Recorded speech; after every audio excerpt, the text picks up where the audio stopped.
in Amarillo, our dropout rate, our high school dropout rate is 1 in 5 now.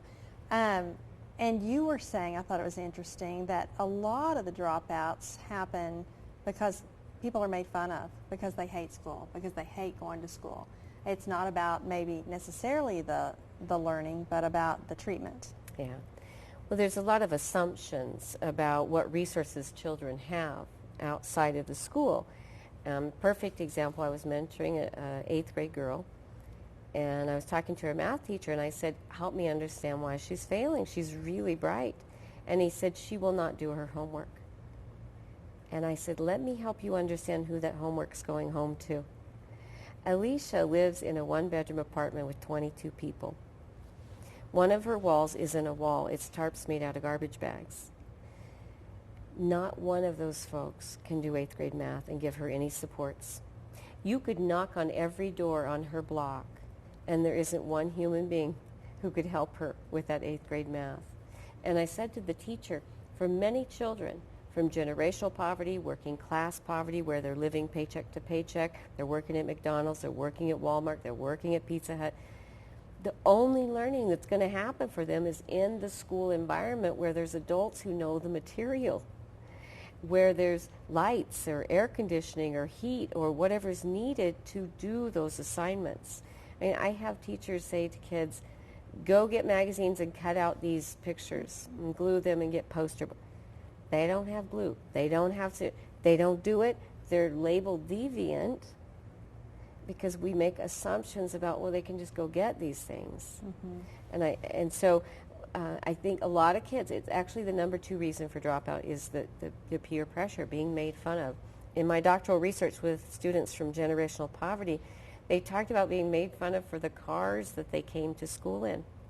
So they would hide in the floor, or they'd make people drop them off way down the street. They'd be made fun of for the jobs their parents had or didn't have. They'd be made fun of for the lunch tickets that they had to get that were free, and some of them would not eat because of the stigma. They'd be made fun of for the neighborhood they lived in. You live. So there's so many messages in the school environment that says, you people don't belong here. And to the parents, my parents never went to a school conference.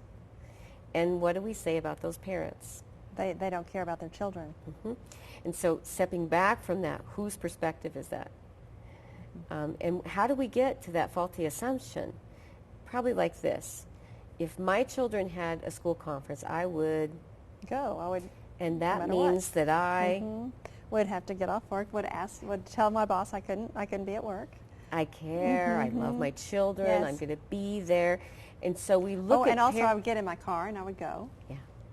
All these resources and perspective that you know what to do with school. We don't. We've never been around people who use education to earn a living. And also that I trusted the teacher. Yeah. So my mom, she'd say, I ain't going in there and make a fool out of myself. Those people want to talk about school. Don't know anything about school. What's the point of me going in there? And when I train teachers at in-service, I tell them, if one teacher had just come to my mom, I encourage home visits, come to my mom and say, tell me about Donna. What's she like? What makes her happy? What's she interested in? If she gets upset, how do you get her back on track? My mom would still be talking. Pride and joy. But it's so easy to look in through a different life experience of middle class and say she doesn't love her children because she's not doing what I might do. And so we define it as she doesn't love her kids. Because if you don't do what I do, then... And the logic really falls apart when you play it out, but most people don't play it out.